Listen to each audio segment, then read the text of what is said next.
समाज के दर्जनों माननीय मंच पर आकर समाज की बात कर रहे हैं, ये आपकी एकजुटता का ही परिणाम है। और ये बताते हुए हमें बड़ा गर्व महसूस होता है कि हम लोग चूंकि बदलाव वाली भूमि से हैं, और ये छोटा मोटा बदलाव नहीं, इतना बदलाव कि ये बिहार की धरती इंसान को भी भगवान बनाने की क्षमता रखती है। आप गया का ले लें उदाहरण, पूरे विश्व में ज्ञान की प्राप्ति के लिए सिद्धार्थ घूमे, सिद्धार्थ पूरे विश्व में ज्ञान की प्राप्ति के लिए घूमे, कहीं ज्ञान की प्राप्ति नहीं हुई। लेकिन ये बिहार की धरती में, गया की धरती में वो ताकत थी जिसने एक साधारण से मनुष्य सिद्धार्थ को भगवान बुद्ध बना दिया। तो हम लोग उस बिहार की धरती से हैं। हम लोग आज जिस उद्देश्य के साथ में एकत्रित हुए हैं, किसी भी सामाजिक कार्यक्रम का उद्देश्य होता है कि हमारे समाज का उत्थान कैसे, चाहे वो सामाजिक उत्थान हो, शैक्षणिक उत्थान हो, आर्थिक उत्थान हो, राजनीतिक रूप से हो, उससे हम मजबूत हो, इस पर चर्चा होनी चाहिए। और आखिर ये आवश्यकता क्यों महसूस हुई? हम लोग भी एक संगठन चला रहे हैं, विगत 12-13 वर्षों से चला रहे हैं। शुरुआती दिनों में जब हम लोग घर से निकले संगठन के माध्यम से लोगों को जोड़ने के लिए कि भाई एक समाज का संगठन बनाए, प्रमुखी समाज का, आइए सब लोग साथ मिलकर काम करें, तो लोग कहते थे अरे तो पागल है, ये समाज कभी एक होने वाला है। उदाहरण देते थे लोग, ये बावन और बेन का कभी पंचायती हुआ है, भूमिहार और मेढक को कभी तराजू पे तौला नहीं जा सकता। तो भाई हमारी तुलना यदि करना ही है तो मेढक से क्यों कर रहे हो? हमारी तुलना करनी है तो शेरों से करो, मेढक से हमारी तुलना मत। 1000 मेढक लाओ, जनेऊ खोल के सबका पैर बांध के उस धागे में तराजू पर तौल देंगे, लेकिन एक जिंदा शेर को तराजू पर नहीं तौल सकते। ब्रह्मर्षि जिंदा शेर तौलने वाली बात नहीं है। लोग कहते हैं और भी उदाहरण देते हैं कि भाई उस समाज को ना आप जोड़िएगा जिस समाज में कार्यकर्ता होता है। आपके समाज में तो हर घर में नेता है, जोड़िएगा कैसे आप? ये तो और अच्छी बात है। कार्यकर्ता जुड़ता है तो अकेले जुड़ता है, नेता जुड़ता है तो पूरे काफिले के साथ जुड़ता है, ये तो अच्छी बात है। और नेतृत्व क्षमता कोई बाजार में मिलने वाली चीज नहीं है, वो हमारे जीन में है, वो हमारे ब्लड में है। वो हमने संस्कार में सीखा है कि नेतृत्व कैसे किया जाता है। और बहुत सारे लोग जैसे ये मंच का नाम देखते हैं, भूमिहार ब्राह्मण सम्मेलन, कई लोगों के जहन में आ जाता है कि भाई ये किसी वर्ग के खिलाफ है क्या? तो हम ये स्पष्ट करना चाहते हैं, हमने पहले भी बात की, जो लोग आमंत्रण देने आए थे, भाई किसले जी से बात हुई और भाई अमन जी और शुभम जी सब लोग आए थे। हमने कहा कि ये कार्यक्रम किसी वर्ग के खिलाफ तो नहीं, बोले नहीं बिल्कुल नहीं।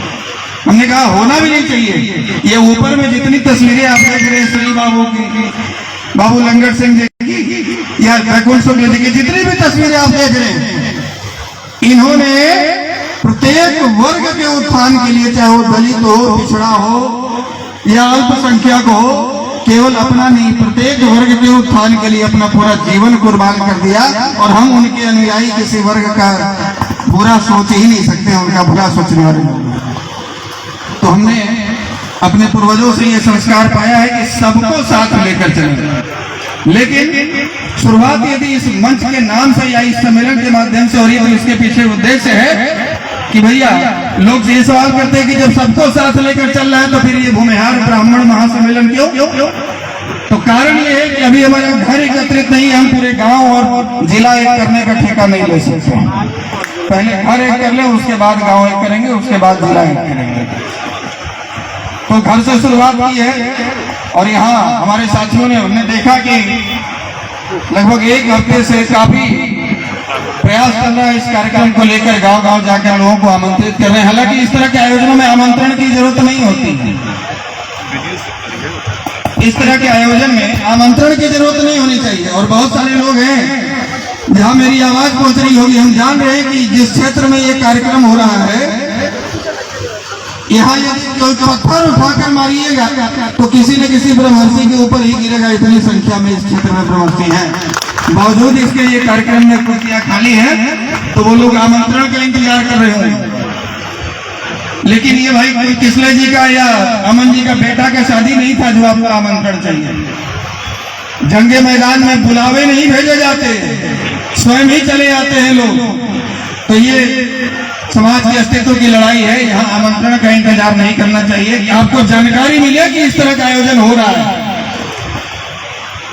आप हो सकता है किसी दल से बंधे हो। ये बहुत खुशी की बात है कि मंच पे हम देख रहे हैं सभी दल से हमारे माननीय पहुंचे हैं और ये बहुत अच्छी बात है। भाई समय के हिसाब से हम अपनी पार्टी बदल सकते हैं, लेकिन समय के हिसाब से अपनी जाति नहीं बदल सकते हैं। पहले मेरी जाति है, उसके बाद मेरी पार्टी। तो हमारे समाज में यदि हमारा मरकर है, समाज के लोग यदि हमारे साथ हैं, तो पार्टियों में भी हमारी पूछ है, पार्टी भी हमारी इज्जत करेगी। तो ये और विगत 30-40 वर्षों, कभी इसके पहले 10-12 वर्ष पहले की बात यदि करें तो ये समाज को कभी ये जरूरत महसूस नहीं हुई कि हम भी इस तरह का सम्मेलन करें। हम भी भूमिहार ब्राह्मण या ब्रह्मर्षि लिखकर कोई सम्मेलन करें, ऐसी आवश्यकता महसूस नहीं हुई। हो सकता है पहले लोग उस तरह की स्थिति में ना हो, लेकिन आज की वर्तमान स्थिति है हम भी लगभग 4000 से अधिक गांव का दौरा किए और ये ब्रह्मर्षि समाज के गांव का दौरा किए। 4000 गांव घूमने के बाद ये समझ में आया कि सरकार ने जो एक पैमाना तय किया है किसान और मजदूर का, यदि आपके हिस्से में 1.5 एकड़ जमीन नहीं पड़ती है तो आप मजदूर की श्रेणी में आते हैं, और 1.5 एकड़ से अधिक जमीन है तो आप किसान की श्रेणी में आते हैं। आप अपने गांव का उदाहरण लेकर देखिए, सैकड़ों गांव के यहाँ लोग पहुंचे हैं। आपके गांव में कितने ऐसे घर हैं जिनके प्रत्येक बेटे पर 1.5 एकड़ हिस्सा जमीन पड़ता है। हमने जो सर्वे किया है और धरातल पे किया है, हेलीकॉप्टर से घूम के नहीं, 70-80% आबादी आपकी मजदूरों की श्रेणी में। नौकरी के नाम पर आपके पास दिल्ली, बॉम्बे, सूरत में सिक्योरिटी गार्ड, पेट्रोल पंप पर नोजल मैन, इसके अलावा दूसरा कोई नौकरी नहीं बचा है। हमारी बात पर भरोसा नहीं है तो कोई सिक्योरिटी गार्ड के ऑफिस में जाइए और रजिस्टर उठाकर देखिए, हर नाम के आगे सिंह, शर्मा, तिवारी, मिश्रा लिखा हुआ आपको मिल जाएगा। तो ये आर्थिक स्थिति हमारी, आर्थिक स्थिति ऐसी हुई, सामाजिक स्थिति ये हुई कि जिस वर्ग ने स्कूल बनाने के लिए, कॉलेज बनाने के लिए, हॉस्पिटल बनाने के लिए विनोबा भावे जी के मुहिम भूदान के तहत गरीब दलितों को बसाने के लिए इस बिहार, झारखंड और उत्तर प्रदेश में 33 लाख एकड़ जमीनें दान में दे दी, उस वर्ग को आज शोषक और सामंती कहा जा रहा है। तो ये आपकी सामाजिक स्थिति। राजनीतिक स्थिति, आज के 40 वर्ष 50 वर्ष पहले यदि आप देखें डाटा उठाकर, तो आपके वर्ग के 50-52 विधायक हुआ करते थे, ब्राह्मण वर्ग से 24, 25, 30 विधायक हुआ करते थे। और आज आपकी स्थिति भूमिहार वर्ग से 21 और ब्राह्मण वर्ग से 10-11 बचते हैं विधानसभा में। हर 5 साल के बाद 15-20% आपकी भागीदारी विधानसभा में घट रही है। तो राजनीतिक रूप से भी आप कमजोर हुए, शिक्षा के प्रति आपका रुझान घटा है, तो शैक्षणिक रूप से भी आप कमजोर हुए। तो सामाजिक रूप से, शैक्षणिक रूप से, राजनीतिक रूप से, आर्थिक रूप से, हर तरीके से आप कमजोर हुए हैं, फिर भी आप समझने को तैयार नहीं है। और यदि समझे होते तो ये कुर्सियां खाली नहीं रहती। ये जितने भी लोग यहाँ पर मौजूद हैं, सब अपने आप में 100-50 लोगों को लाने में सक्षम है। यदि एक व्यक्ति को भी लेकर आए होते तो इतनी कुर्सियां खाली नहीं होती। ये बार बार इसके पीछे कहने का उद्देश्य यह है कि आप ये तस्वीरें जब मार्केट में, सोशल मीडिया पर जाती है तो ये अच्छा संदेश नहीं देता है। ये अच्छा संदेश नहीं देता। आज समझ लीजिए एक बात, इस लोकतांत्रिक व्यवस्था में एक डॉक्टर, इंजीनियर, साइंटिस्ट के वोट का वैल्यू उतना ही है जितना एक भेड़ बकरी चराने वाले का, रिक्शा चलाने वाले का वोट का कीमत है। तो लोकतंत्र में अब भीड़ तंत्र की बात हो रही है, संख्या बल दिखाना पड़ेगा। जहां पर समाज की बात है वहां पर एकजुटता दिखानी होगी, तभी आपकी बात बनेगी। अभी कहने को बहुत सारी बातें हैं, और बातों को यदि कहते जाए तो समाप्त नहीं होगा, दिन भर ऐसे बोलते रह जाएंगे। कई गणमान्य अतिथि हैं और आज शादी ब्याह का मुहूर्त भी है, यही कार्यक्रम में जाना है। हम ज्यादा समय आपका नहीं लेंगे, बस एक आग्रह करेंगे कि जिस प्रकार से यहाँ साथियों ने आयोजन किया है, उसी प्रकार से 29 अप्रैल को, 29 अप्रैल को बरबीघा के मेहुस कॉलेज ग्राउंड में भगवान परशुराम जी की जयंती का भी आयोजन किया जा रहा है, जन्मोत्सव का आयोजन किया जा रहा है।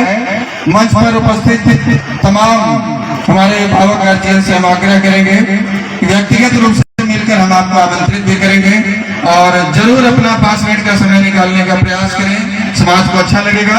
कलाकार बंधु जितने भी हैं उनसे भी आग्रह करेंगे कि समय निकालें। और आप जहां तक मेरी आवाज पहुंच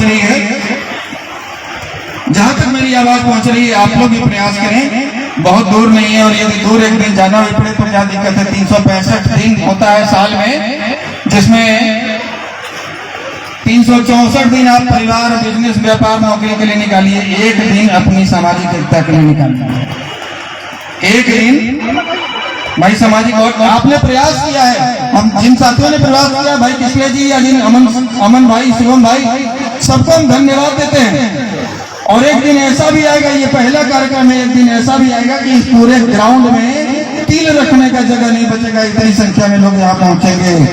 हम जानते हैं कि करत करत अभ्यास से जड़मती होत सुजान दसरी आवत जाप से सिर पर परत निशान।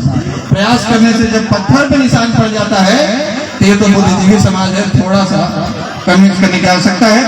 हम इन्हीं चंद शब्दों के साथ अपनी वाणी को विराम देंगे। हम चाहेंगे कि एक बार जोरदार जय घोष अपने इष्ट देव भगवान परशुराम का लगाए। जय जय परशुराम, जय जय परशुराम।